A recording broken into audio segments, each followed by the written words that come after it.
And now, a thought from man.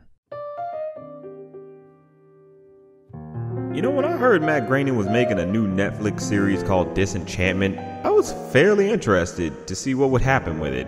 I always enjoyed The Simpsons, and Futurama was a great series, so this one I had some excitement for. And thankfully, it turned out to be a pretty good series. Granted, it can kinda take some steps in getting there, but it turned out pretty good. I really did enjoy it. It is episodic like the other previous Matt Groening series, but it becomes its own thing and actually starts to have a story by the end. So you end up becoming invested in it and wanting more once you get to the end. And that's always something I can appreciate. The series is created by Matt Groening, who created The Simpsons and Futurama, and the main premise about this is a princess of this kingdom called Dreamland who goes on misadventures with an elf and a demon in medieval times. The world itself is a major, okay,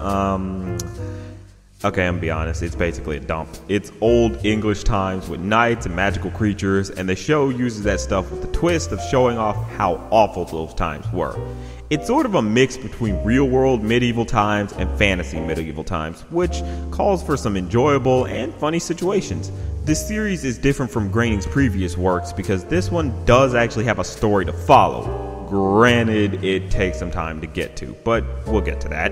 I'll be in my cage. For the most part, the season spends time with the characters and allows us to get to know them. The main character, Tia Beanie, aka Bean, is a rebel princess who wants to live freely without the responsibilities of being a princess. Gee, haven't seen that before. Okay, to be fair, she is very different from the other rebel princesses you see because she's all about getting drunk and even doing drugs. She's basically a rebel princess to the full extent it can be. Pretty much she's crazy with how far she goes.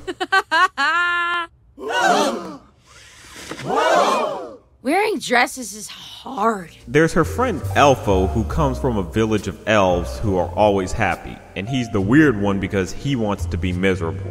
That's different, but granted, when you see his village, you kind of see where he's coming from, especially when they sing about hanging him.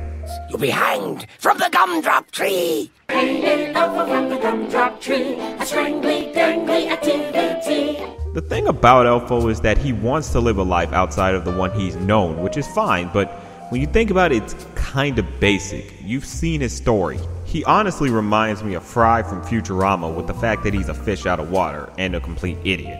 He tries to be a voice of reason for Bean, but that doesn't stop him from being a jerk like everyone else. Thankfully, he does become more interesting when they focus more on who he is and a bit of his origins. Now we're meeting new people!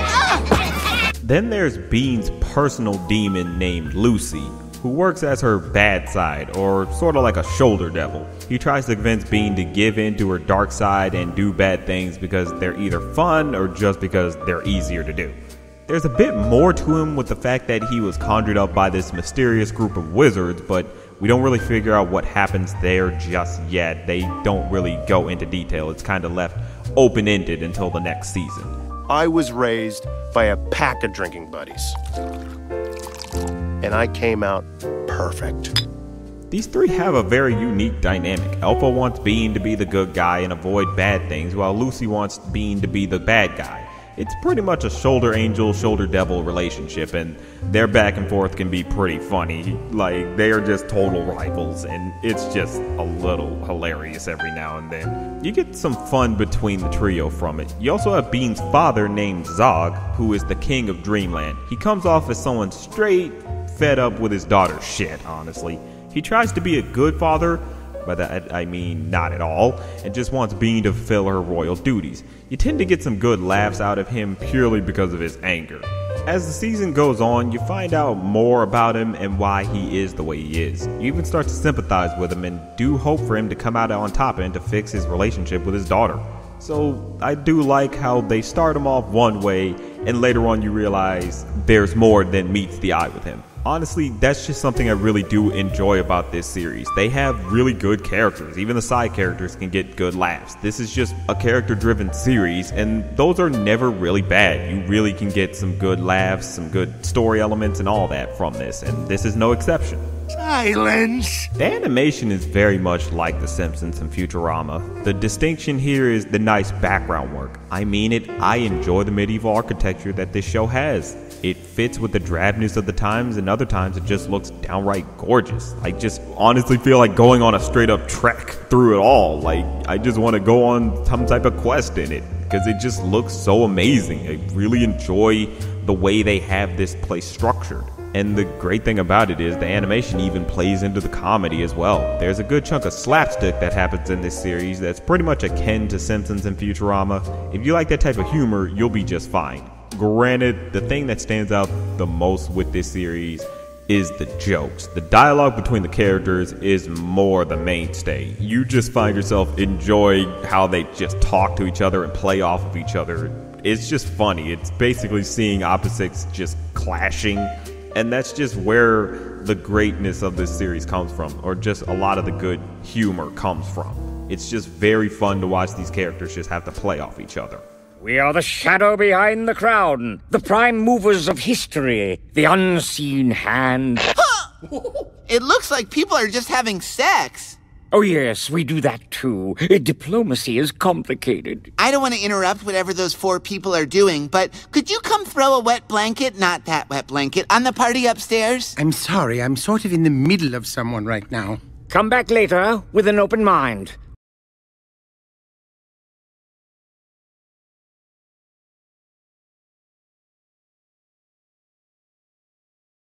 When I said this series takes some time to get to its story, I meant it. There are ultimately just 10 episodes this season, but this series starts off mainly with world building and character development. It starts to become more story focused by the 8th episode, and it becomes very effective. You find out that Bean's father was trying to get an elixir of immortality to bring back his dead wife, who was poisoned when Bean was just a child. They accomplish this goal, but at the cost of Elfo being killed. When Bean's mother comes back, everything seems fine, but it's later revealed that Bean's mom is the actual person who tried to poison her husband, but ended up poisoning herself because Bean unintentionally switched the wine glasses that the poison was in. It's a big conspiracy going on, and you find yourself really wrapped up in what's going to happen to these characters because you've gotten to know them and worry about what's going to happen with them. The funny thing is that when you look at the series season, it says that it's part 1, and boy does it mean it, because it ends on a major cliffhanger. Like, everything by the end is just gone. The whole kingdom has fallen and the citizens have turned to stone, while Bean's mother is just pretty much taken Bean off to some other place. And we don't know what happens, what's going to happen or anything. It's just where the season just stops. And it's like, well, shit, now I want to see what happens. By the end, you just feel like next season can't come fast enough, which is always better than just leaving on a dull or annoying note. I guess the only bright side is, now I got nothing left to lose. This is a pretty good and engaging series. You do become wrapped up in the drama that happens by the end. But even still, you get to know the characters enough that it gives you the ability to care. The animation is nice and the comedy is the classic Matt Groening humor. The characters are memorable and fun to watch. It's just a plain good show, and the next season honestly can't get here fast enough. But that's just a thought.